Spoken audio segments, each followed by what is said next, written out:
Hi everyone, welcome to this intensive tutorial and intensive masterclass about Fantaisie-Impromptu by Frédéric Chopin. The full video of this tutorial you might watch following the link in the description, and here on YouTube I will be covering the most essential, the most basic stuff.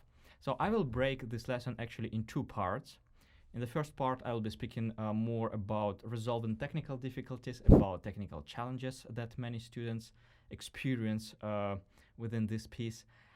And I will be speaking about how we can optimize our piano playing in order to be able to play this piece fluently. And in the second part, I'll be speaking more about expressiveness, interpretation opportunities that we have, because despite the common belief, I think, in my opinion, this piece should not sound as a virtuoso piece, actually. Although it's very demanding, it's very fast, a lot of passages, but in my opinion, it is very subtle, intimate. And although we have some dramatic outbursts, and although the overall character of this piece is very agitated, but nevertheless, just look how many how many subtle spots Chopin writes here, and how quickly he returns us to the soft sound after these climaxes, after these dramatic outbursts. Let's start with the most basic stuff. Of course, I have no idea about your current level and which exactly problems you have with this piece, my dear viewer. That's why I will try to cover both basic and advanced topics, advanced aspects.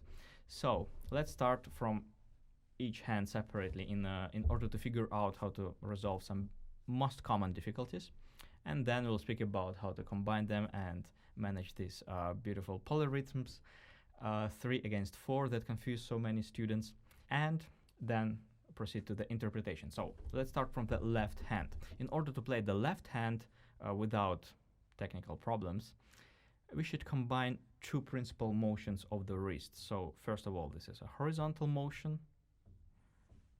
When I turn my wrist left-right, it means that while doing that, I transfer the weight from the finger to the next finger.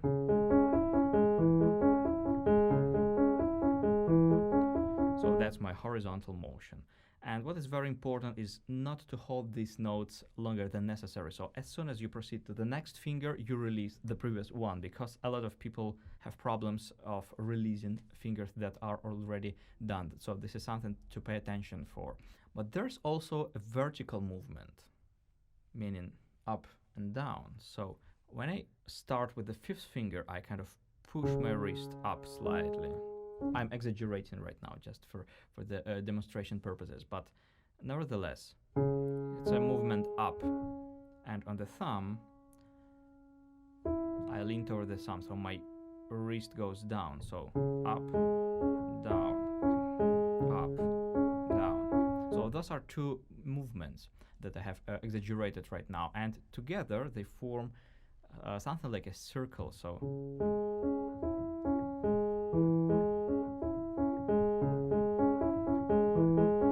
it's very important to gain some plasticity, some flexibility in the left hand in order to feel yourself comfortable. While doing that, we have 2 points of support. So we have to feel some support on the 5th finger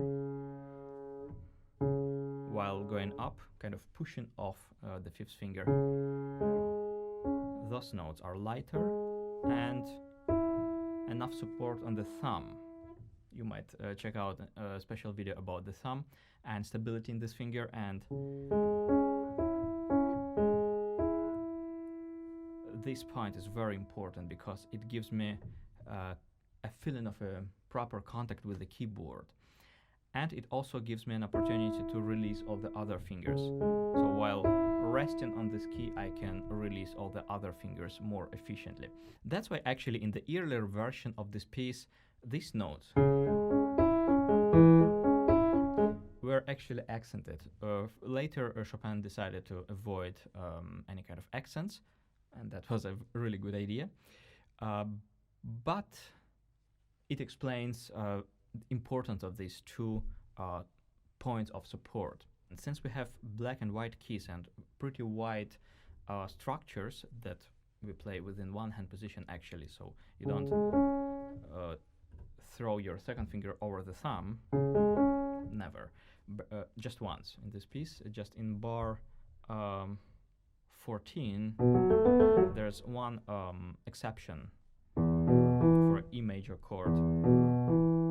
You throw your second finger over the thumb. But in most of cases, you actually play all these figures within one hand position using 5, 3, 2, 1.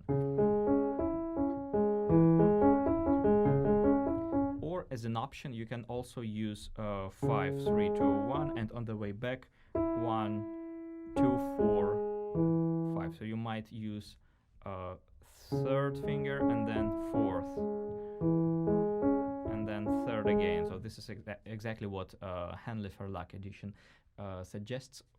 However, I was using always just the third finger, and I felt pretty comfortable with that as well. But what is very important here is to keep the hand, keep your fingers flattened, so you never try to crouch them, because whenever we have wide structures, we have to flatten the fingers. Of course, we still try to have enough concentration on tip of the finger, so this part, this joint would not be broken, but nevertheless, the fingers are flattened. And of course, we have to take care that our wrist would not be tense, so that is not a good way to play those structures, those chords, because in this case, you see that stability would be in the wrist, and this is not good because it causes a lot of tension in the wrist. So I have to find a way to release my wrist and transfer this stability into the knuckle bridge. So whenever I play a note, I lean onto my finger, feeling support in the knuckle bridge and remaining flexible in the wrist. So in bar 14, when we have to change fingering finally, there are two options, a couple of options with the fingering. So we might use like 5, 3, 2, 1, 2, 3, and then go down to the fifth finger and use 5, 2, 1, 2, 3, 5. And we can release our hand in order to proceed further.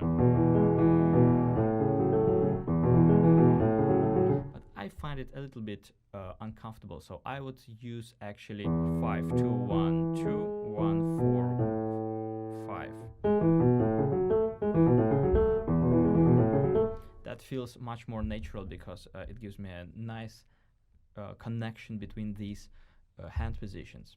What is also very important, especially when you have climax like here, trying to avoid using muscle force, muscle effort, especially when you play with the thumb. You don't have to use that movement, because in this case you would use this muscle a lot. That is absolutely unnecessary. You might just use rotation of the hand, just transferring the weight of the hand toward the thumb. So now let's speak about typical difficulties that might await us in the right hand.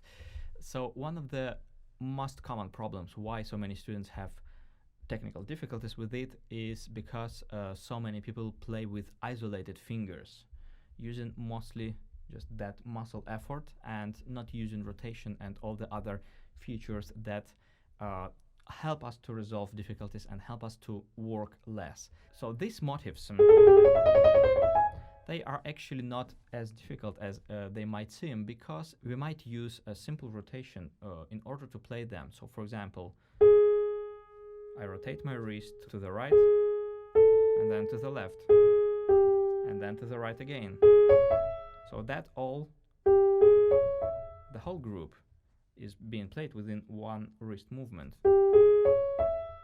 And then I turn my wrist back. Even here, I don't have to work only with fingers. I might help myself with a slight wrist rotation.